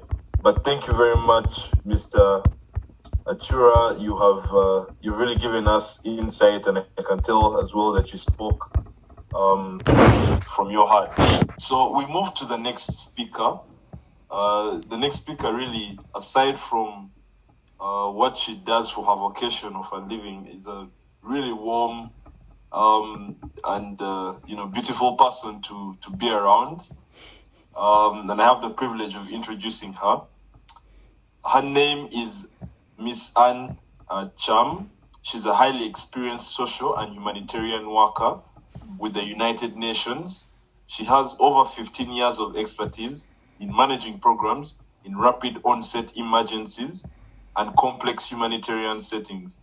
Her career focuses on gender-based violence, prevention, and response and child protection, demonstrating exceptional leadership and technical skills at field, regional, and international levels. She's really worked with a number of organizations, including UNICEF, UNFPA, and IOM, to design and implement comprehensive programs. At UNICEF in Cox's Bazar, she conducted capacity assessments, facilitated workshops, and developed strategies to integrate GBV prevention across multiple sectors. She holds a Master of Science in Public Health from the International Health Science University and a Bachelor of Arts in Social Sciences from Makerere University. Her dedication to empowering and protecting vulnerable communities, coupled with her technical expertise and strategic vision, makes Anne a trusted professional in advancing gender equality and child protection. Really, you can tell by that introduction that you know, she's a woman of immense experience, immense, you know, her reputation precedes her. Miss Anne Acham, you are welcome to the space. Thank you, Benjamin, for the warm welcome and for the wonderful introduction. I appreciate it. And bravo to Vine Tutoring Hub for organizing this wonderful webinar. And I hope that our senior six backers and also the rest of us will benefit from it. And Benjamin, how many minutes do I have? Remember, I'm a social worker, and if you give me the floor, I can go and control. How many minutes do I have so that I can see how to package? I'll give you 5 minutes. 5 minutes. Yeah. Okay, thank you once again, and I'm glad to see everyone here on board. I have a lot to talk about, but I'm going to only explore on the function of social sciences, because I know when I joined Makerere University, I didn't want to do social sciences. My interest was in law. But unfortunately, I was not admitted for law. I was given social sciences. But to tell you the truth, I have not regretted it. I have not regretted it. I have, a confession that was actually the best course that really I should have taken, and have benefited a lot from it. So before we go further, maybe we first have to just give me a minute. Benjamin? Yes, you'd like a minute? Yes. All right, I will give you that minute to... Have a technical problem. All right, it's fine. But yes, so just as you prepare yourself, we all know that whereas you might set your goals on a few things here and there, you might set your goals, you might set yourself out to do a particular profession or field. And, you know, for one reason or another, things either don't work out or you later lose interest. You shouldn't be scared if it happens. I think you should simply look inward, look you seek mentorship, as we have been saying, seek guidance from the people around you and your mentors, and you will definitely find you'll find some good guidance in there. But I don't know if Miss Anne has been able to fix a technical issue. But as we wait, so basically that's what. Could you kindly call the other speaker who will come next?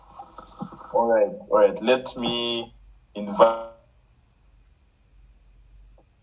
the next speaker to come on board.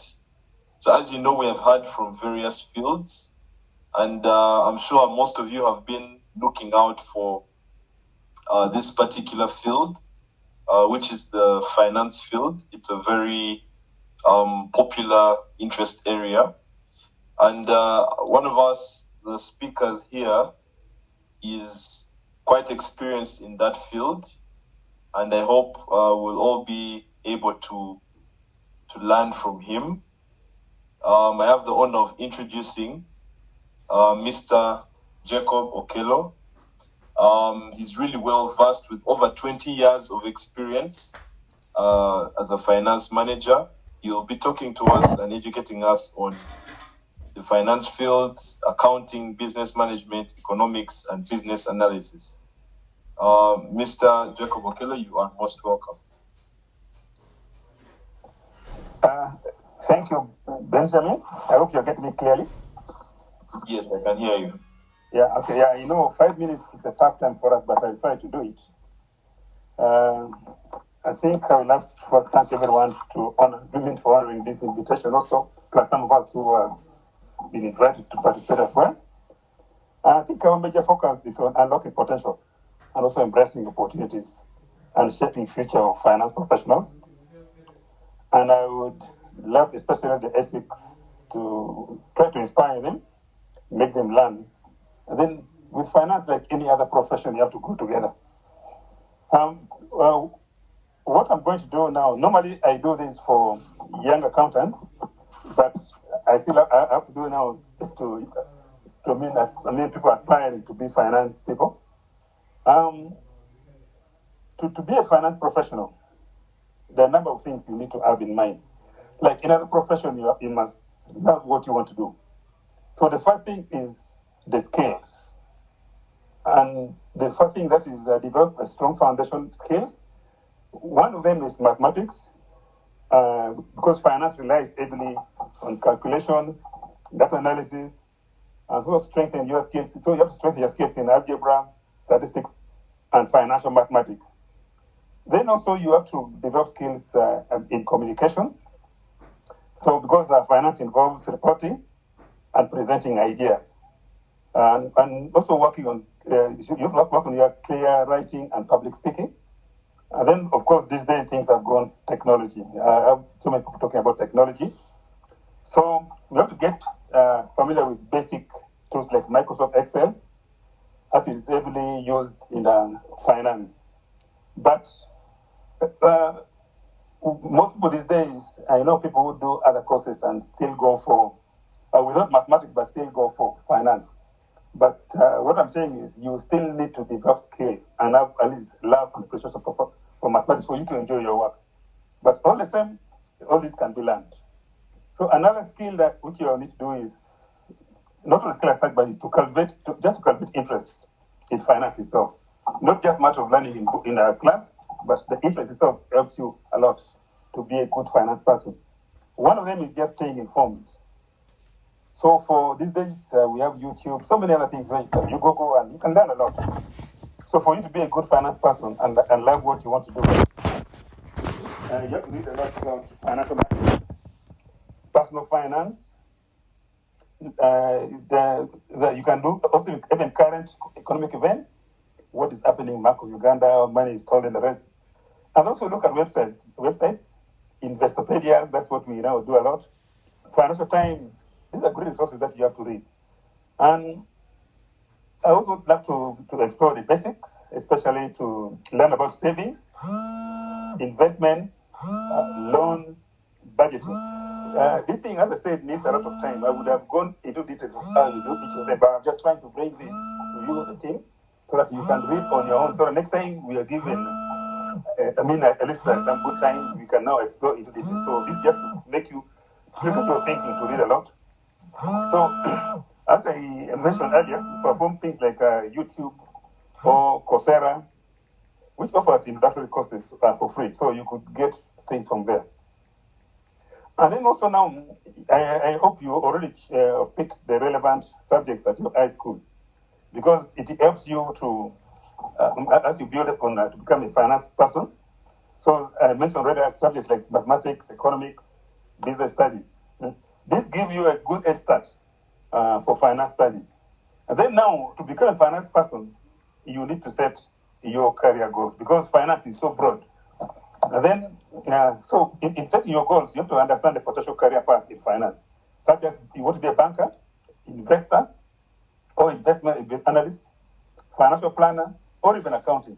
Of course, with accounting, there's a lot to be covered, but this one I'll maybe give you another time. I can give your team right up, you share amongst yourself for you to read and you'll get more, because it's a wide area. So this helps you just stay motivated. And then also there's personal discipline, because unlike social science and other subjects, if you're an accountant now, you need to be dedicated. Time management and self-discipline are crucial for managing the rigorous work itself and also coursework while in school. And then also keeping a habit of keeping track on personal finances to apply what you learn to practicality. So those are things you start early, then when you get out of college, you can become a better person. And then, of course, you come into this kind of thing you are doing, which is mentorship. So this mentorship helps us expose our children to at least know what best they can do, and like speaking to professionals in the field, or join online forums to understand the real-world application of finance. Look for internship opportunities also. Volunteering in finance while you are studying, you don't have to wait. You get to know people who are in finance, fix you here to get volunteer opportunities to learn more. You're working with local businesses and community saving groups. So this helps you build your knowledge. And then, of course, now finally, you, as your S6 vacancy, you need to research on universities and which programs you have. There are so many, as I mentioned, there are so many things that needs to be done to get into the course you want. Paths, being a CFO and the rest. So thank you very much for your contribution. It comes from a wealth of experience, which we appreciate deeply. If I don't know if Miss Anne is yes, ready to... Benjamin, yes, I'm going to use Japan right. now. Yeah, by my time as a technical project. So, all right. So I think we'll use 5 minutes and then we'll get into the questions. Yes. Okay. Thank you so much, Benjamin, and I apologize for the slight disruption that I caused. Going straight, because it's very important for us to know what we mean when we say social sciences. And I'm trying to encourage, the senior 6 vacancies that please, I encourage you to, when you're filling your job form, social sciences is an in thing now. I would say it's really a sexy course now because it's really calling. As you see where the world is heading to, they need more social sciences than even like other expertise. So what do we mean when I say social sciences? So social sciences is a field that explores societies, how societies function and how people interact and the factors that shape human actions, institutions and systems. So social sciences aim to understand patterns and trends and dynamics in human behavior and social structures, often using both qualitative and quantitative research. So when we are talking about social sciences, it's not just an ordinary thing. It has so many branches. So some of the branches that are included in social sciences, the first one is sociology. I'm not going to expound more on that, but I can send for you the details of how the sociology study helps a society. And then we have psychology, part of it. We have economics version of it. We have the political science of it. And when you look at it, the best politicians did social sciences. We have the anthropology part of it.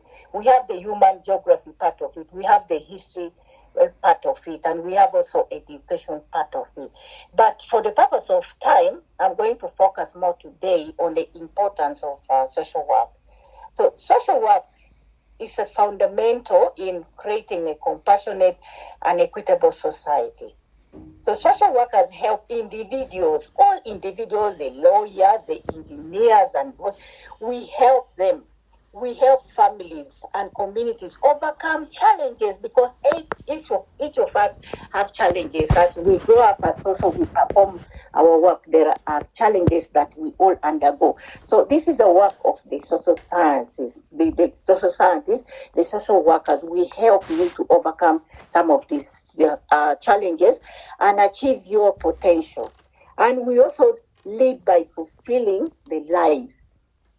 Our work generally, we touches the aspect of every human life, from providing direct support to advocating for systematic change, making it an essential professional in fostering social well-being, and we leave no one behind. So this is just like a brief and a precise, importance of social sciences. So when you are applying, when you're filling your job, please reconsider this, because when you look at it, our life really, our work really impacts on every individual. We leave no one behind. So as Benjamin has already said, that I have been in this field for the last 16 years, that it is really very interesting and very fulfilling. In some cases, you are faced with, of course, daring situation, but the beauty about it is that you are able to provide first aid psychosocial assistance to mitigate the negative consequences or impact of an ugly event. So this is really very motivating and it's fulfilling, even if you're also gaining something from it, but you've seen that you have changed life, you have saved lives, you have done something that you sit back and then says, oh, I have done this. We are only not after, the monetary value of it that we get, but we also see that we are able to save the lives. And then another beauty part of it, being a humanitarian worker, is like it takes you places. I've been globetrotting. I've moved to so many countries. I've learned different contexts. I've learned different languages, culture, food. And you become so diverse and flexible. I'm not saying that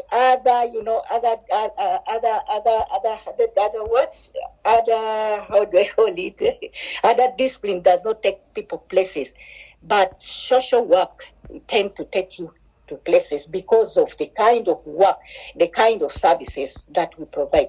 So it makes us continuously keep learning from different contexts, different communities. So all this, I'm encouraging that please let us also include social sciences as we are going to fill our job form. So sometimes, I have to also give you the challenge that we face as social workers. So it's so emotionally demanding. So you must have a great sense of empathy and a strong shock absorber. It's more rewarding also when you look outside the box. Some of us, we think we can only work in Uganda, but venturing into international opportunities, you even get more rewarding. I've been outside there, I worked only in Uganda when I finished my university. I worked in Uganda for 2 years. So for the last 16 years, I've been outside the country. And I must say that I've really gained a lot of knowledge from different contexts. So I encourage you, if after you finish your school, please look outside the box. You talked about joining UN. I've been with UN, but UN also have a number of criteria for you to join. And UN have different agencies and with different mandates. Like UNICEF is for child protection. UNFPA is for GBV and reproductive health. UNHCR is for refugees. IOM is for refugee resettlement. WHO, that is health.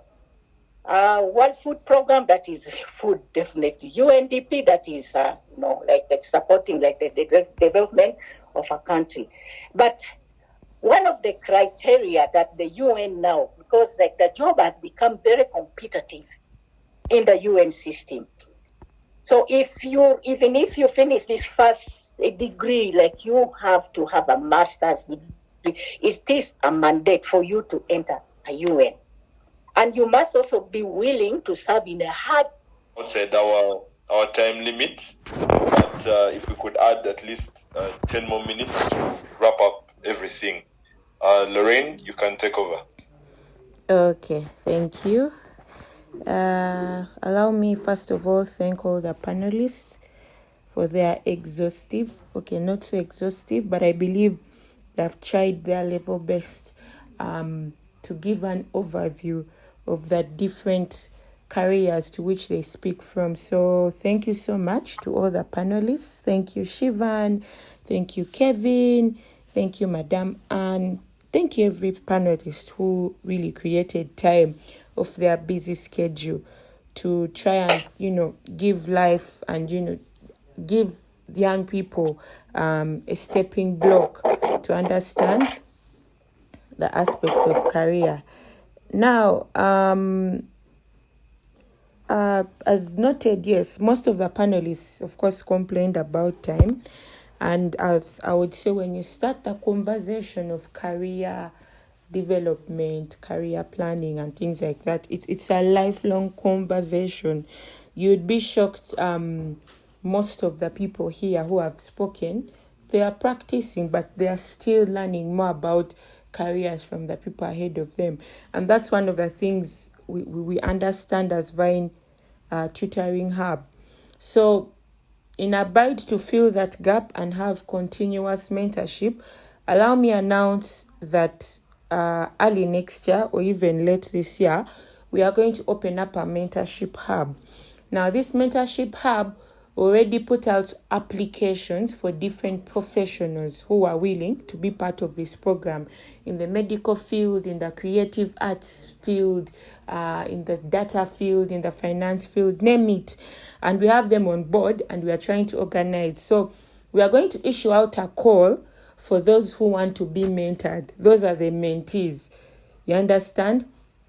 You'll be able to apply and we attach you to a particular mentor, and then we'll develop programs. Maybe we'll break you into smaller groups of these are the engineers, they'll be assigned to this mentor and things like that. Yes, I would strongly advise you keep up to tabs with our programs. I think we have a channel on WhatsApp. There's a WhatsApp group for those who want to do law, but there's a channel that is generic.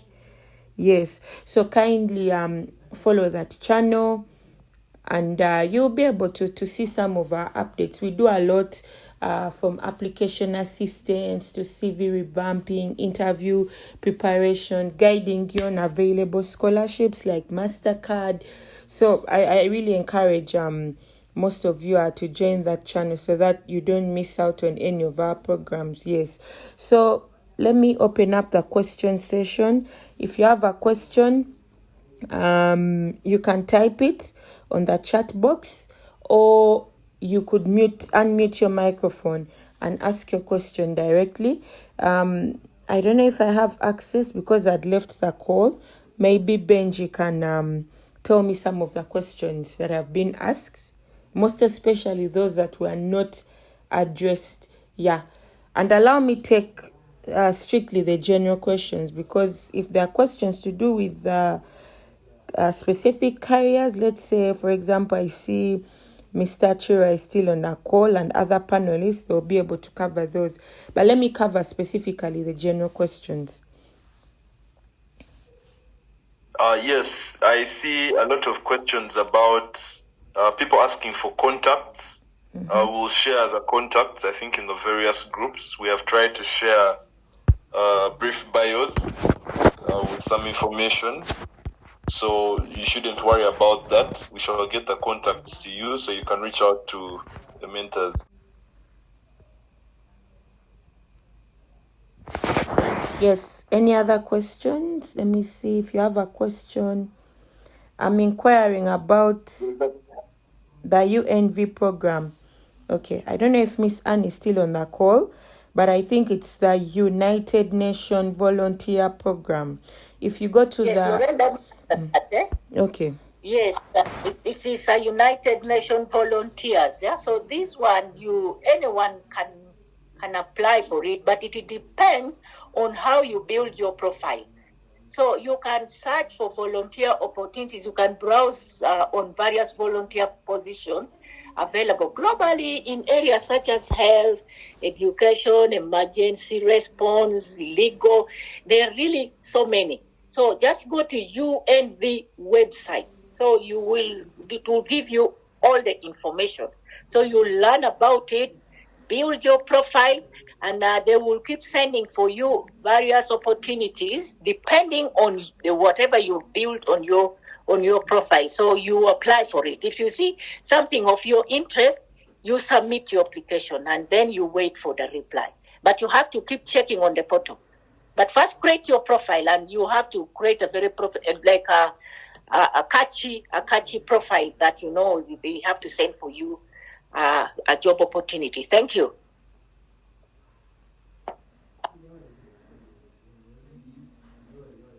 Okay. What courses I will only take 3 more questions, and then okay, I'm seeing there's another question. I think we'll only take 3 more questions and then we close the call. Yeah, we should be done by 9:30 p.m. What courses can a lead student apply for? I believe lead is literature or Luganda. I don't know what E is for. Maybe it's for economics or then the D must be for divinity. As I say, this takes you back to the PUJAB form. There are guidelines on which courses you can fill for depending on what you've done. But I feel with that combination, there is a lot you can do. You can do law, you can do social work. If you have economics, you can apply for the degree in economics. You can also consider business related courses. That entrepreneurship covers business administration and courses of that sort. Yes. What is my take on business computing? I am not a business expert. If Mr. Jacob is on the call, I would humbly request that he talks about business computing briefly. Yeah. Thank you, Lorraine. Business computing is basically the use of technology in doing financial reporting, also financial analysis. So this is where now people have done sciences considered, especially mathematics, physics. Plus, of course, these are the courses. You don't need much of technology to know that, as long as you can apply mathematical skills into this. So it's just for generation of reports and automation. So there was some person on the call. I mean, one of the speakers who talked about mechatronics and automation of systems. So what system are we supposed to develop? Business computing implements. Thank you.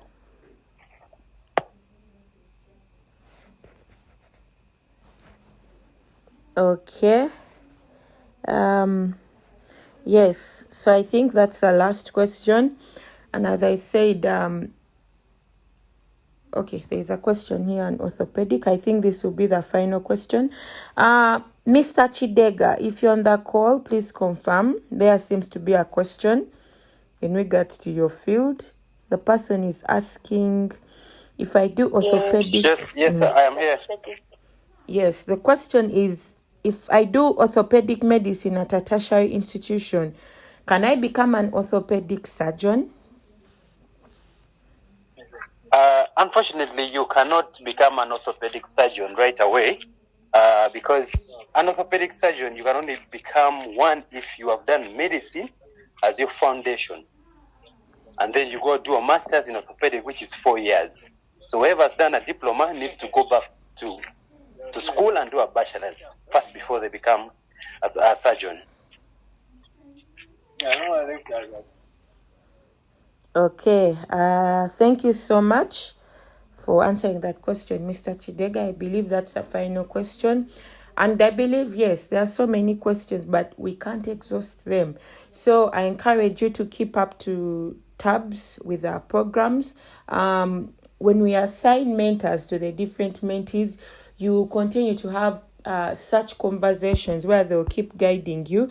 And I believe with such a step, we shall be empowering the young generation to be better than us, to be better in their fields, but most especially to be more innovative than we are.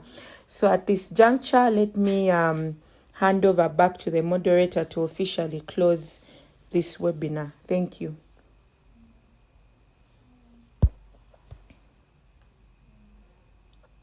Thank you very much, Lorraine. Thank you very much, Mr. Chidega. And thank you very much to all the panelists that have shared their experiences with us. I believe the aspiring professionals on this platform have learned a lot, have taken notes, and I know they'll be reaching out to each of you to learn even more. I hope, to everyone else, I hope that you have indeed learned a few things. Do not take these sessions lightly. They can be life-changing if you utilize them, to the best of your ability. Otherwise, thank you for sparing the time. I know we overstretched by almost half an hour, but thank you for bearing with us. At the end of the day, it's been a warm, interactive experience, and be on the lookout for another session like this. Thank you to the panelists once again. Thank you for sparing time to talk to us. We don't take it for granted. I believe that is it, so we can leave the space. Thank you very much. We shall be sharing more information on the various platforms. Have a good night, and all the best.